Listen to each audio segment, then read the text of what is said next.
para pasar rápido a este capítulo, al capítulo 3, que es descongelando la edad de hielo, encadenados y desencadenados, las prácticas posibilidades de la política humana. Hay una parte, digamos, muy importante que él trata de movilizar, digamos, en general, en todo el libro, es, digamos, su premisa es continuar lo que él planteó en Fragmentos de una antropología anarquista, que es justamente la necesidad de una teoría anarquista, pero no de una gran teoría, eh, aunque ponerle el despertar de todos sí parece una gran teoría, pero bueno, va un poco por ahí.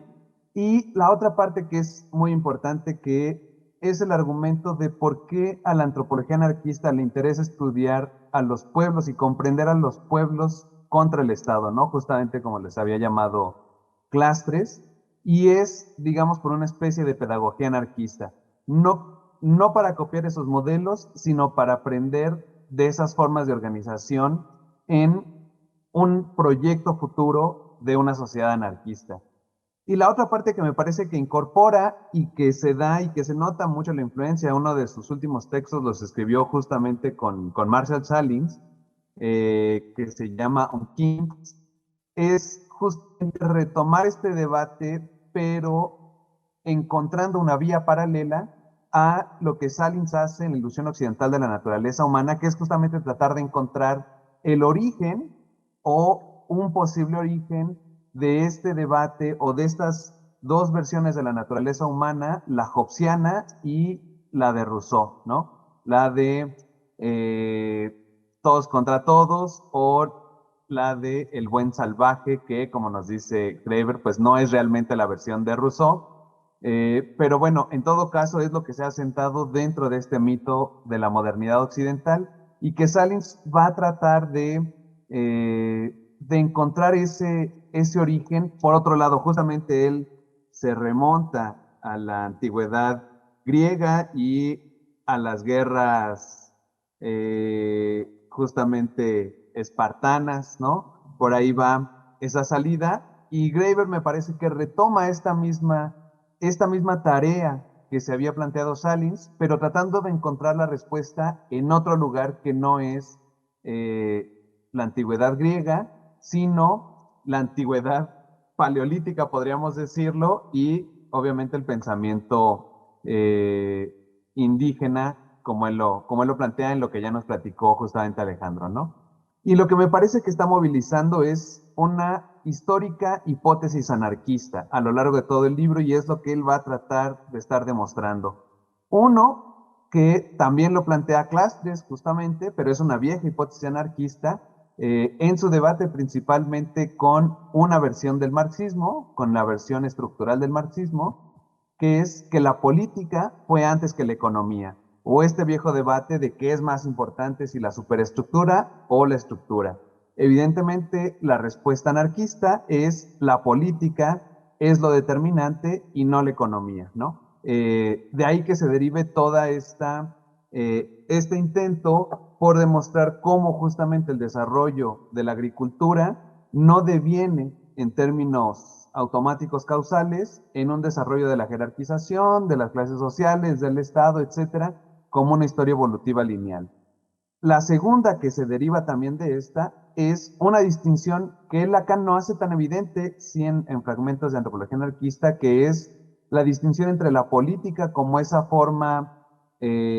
cooptada por una parte de la sociedad y lo político como esto que él define como la toma de decisiones conscientes de la forma de sociedad que imaginamos, queremos o deseamos, que por otro lado la ha planteado también ya acá en México Bolívar Echeverría, que también ya Alejandro lo había referido, ¿no? Y finalmente esta idea de que sin caer justamente en esta dicotomía entre sociedades con Estado, sin Estado, jerarquía o democracia total, o que también podríamos decir que es una de las versiones, digamos, actuales, que es entre la horizontalidad y la verticalidad de las sociedades,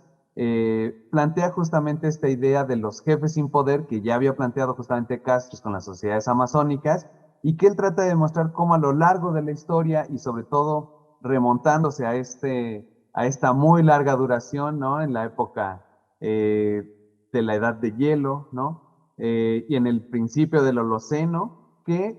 estas formas de organización jerárquicas y no jerárquicas siempre han estado presentes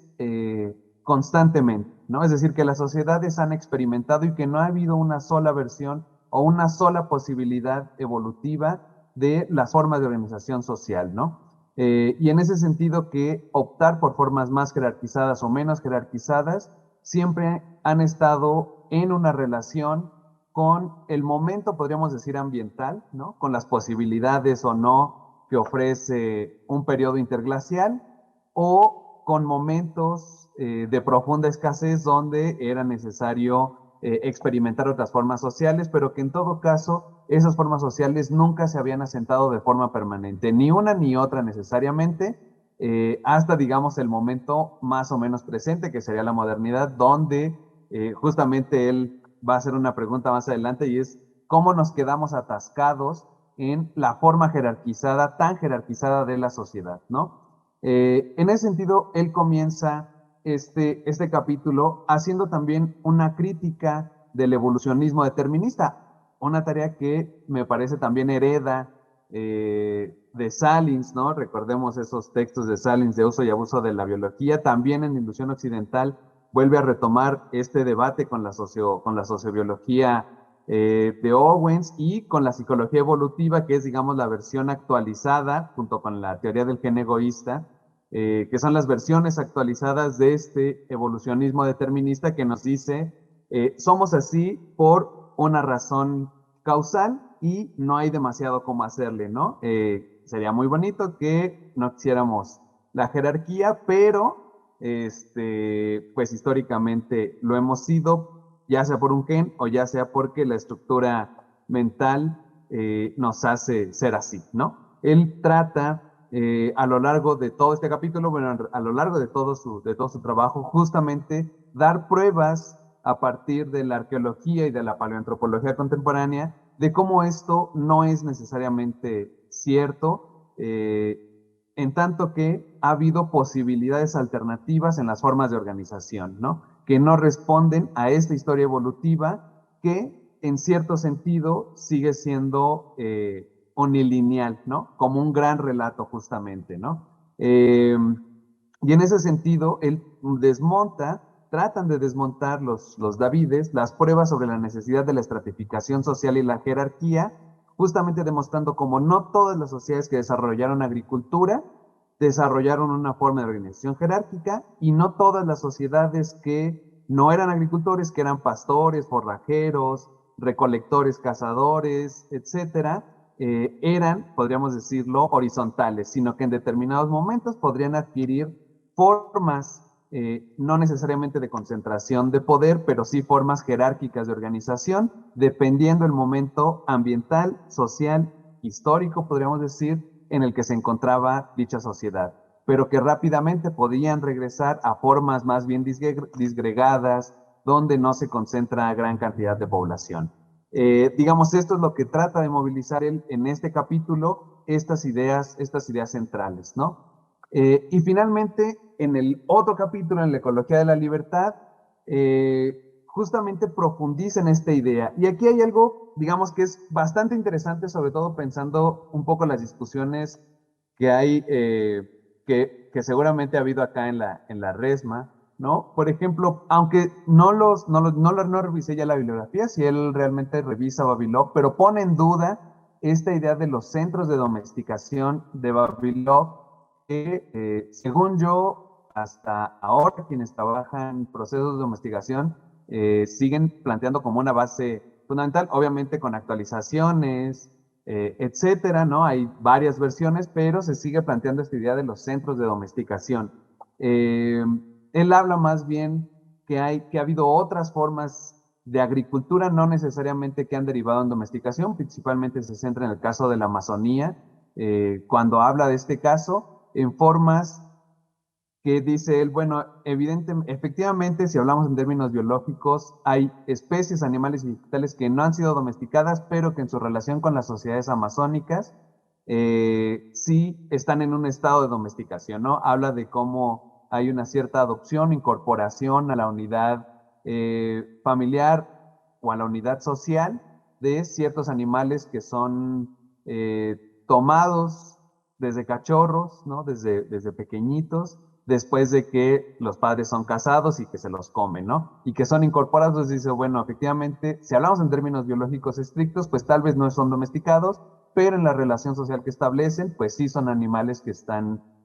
domesticados. Lo mismo habla con algunas especies vegetales que en tanto no se desarrolló lo que él llama una agricultura jerarquizada o que encadena, que ata a la tierra, sino más bien una especie de agricultura lúdica, ¿no? También retomando esta figura de la técnica lúdica de Benjamin, que está ahí por detrás de todo lo que él está planteando, es esta idea de que hubo formas, no necesariamente, o que las versiones de agricultura que tomamos como las que desencadenaron la jerarquización y el desarrollo del Estado, no fueron la única forma de agricultura y que en todo caso fue la forma más rara, extraña y poco probable de la agricultura, que hubo muchas otras formas de agricultura que estuvieron siempre presentes y que incluso podríamos decir ahora siguen ahí todavía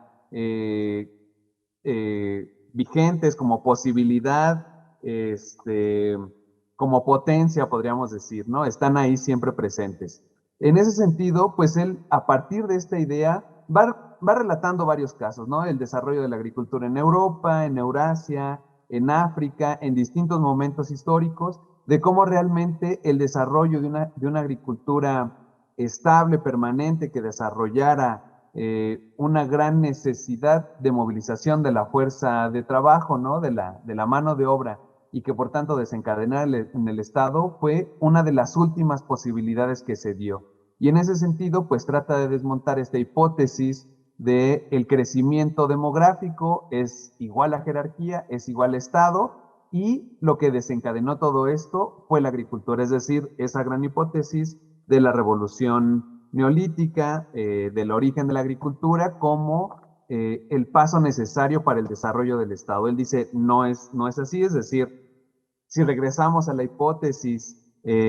anarquista de la política fue antes que la economía, es justamente lo que está diciendo es, no hay ningún elemento económico o técnico que haya desarrollado la necesidad del Estado antes que eso fue lo político, es decir, la decisión de las distintas sociedades de optar o no por el Estado, pero lo que está atrás no es una decisión, podemos decir, técnica o económica del desarrollo, si lo ponemos en términos clásicos del marxismo, del desarrollo de las fuerzas productivas, sino una decisión política consciente de las sociedades de optar o no por una u otra forma, sabiendo las implicaciones que una u otra podían tener.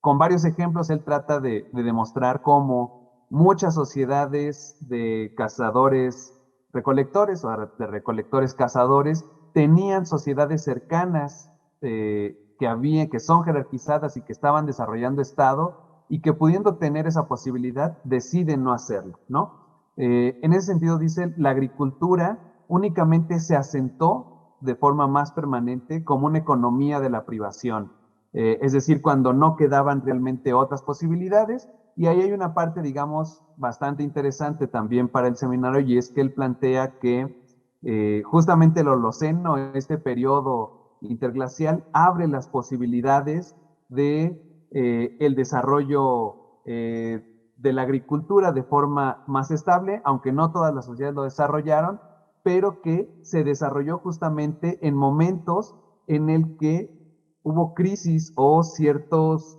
momentos extremos del clima donde hizo necesaria la agricultura, o que los granos simplemente no se adaptaron, ¿no? Pone el caso de cómo unas sociedades se habían llevado variedades distintas de trigo y cuando llegaron a Eurasia únicamente se han encontrado restos de una sola variedad, ¿no? Lo que dice él, pues es la evidencia de una economía de la privación donde la diversidad, podríamos decir genética del trigo, no logra adaptarse a ese nuevo territorio que fue llevado, se encuentran en ciertas formas de privaciones y por lo tanto necesitan intensificar las formas de agricultura. Bueno, Y entonces ahí está finalmente esta posibilidad de la agricultura como resultado de un periodo interglacial que retoma, realmente no profundiza en este capítulo, pero bueno, retoma cómo esto finalmente solamente da un vuelco hasta lo que hoy llamamos el antropoceno, este momento geológico que cambiaría la historia o que daría una vuelta nuevamente a estas condiciones o a estas grandes condiciones ambientales que posibilitarían o cerrarían la posibilidad a formas distintas de organización social, ¿no? Sabiendo que no ha habido una sola forma, una sola respuesta. Y aquí, digamos, es bastante interesante y pues estamos también ante la imposibilidad histórica de dar una respuesta de si el antropoceno o el holoceno es realmente solo un periodo interglacial y que definitivamente llegaremos a un periodo, a un nuevo periodo glacial después de otros 12.000 años, cosa que pues evidentemente no podremos ver, y que en todo caso ha sido utilizado como argumento también por una parte de los negacionistas del cambio climático, ¿no? Decir que como evidentemente estamos en un periodo interglacial, pues esto, pues finalmente por el propio desarrollo o por la propia linealidad de la evolución del planeta, pues finalmente llegaremos nuevamente a periodos más fríos, más estables de temperatura, etcétera, ¿no? Entonces digamos, interesante cómo plantea esto. Habría que profundizar más sobre esta idea y sobre las implicaciones que hay a partir de los estudios que llevaron a la construcción del concepto del antropoceno, que en este capítulo él no lo hace, pero comienza a plantear esta idea. Y bueno, creo que eso sería de estos capítulos. Igual contarles rápidamente que sobre todo la biografía de Graeber ayuda bastante a entender pues estas ideas tan plantea justamente cómo tiene este antecedente anarquista y pues varios de sus trabajos son desde El desastroso Calvario de 1987, Memoria y Violencia en Madagascar Rural. Fue profesor de la Universidad de Yale y de la London School of Economics. Es activista, bueno, era, porque falleció en el 2020, hace poco, a los 50 años, ¿no? Falleció realmente hace poco, donde participó además con el movimiento Occupy Wall Street y fue miembro de la IWW, que es un sindicato anarquista a nivel mundial, uno de los de histórica tradición en Estados Unidos y en Europa, que también están recientemente en México. De manera interesante tiene ahí, que después podremos revisar, un debate con Viverius de Castro, donde hace una crítica a esta idea de la alteridad radical o de la ontología, que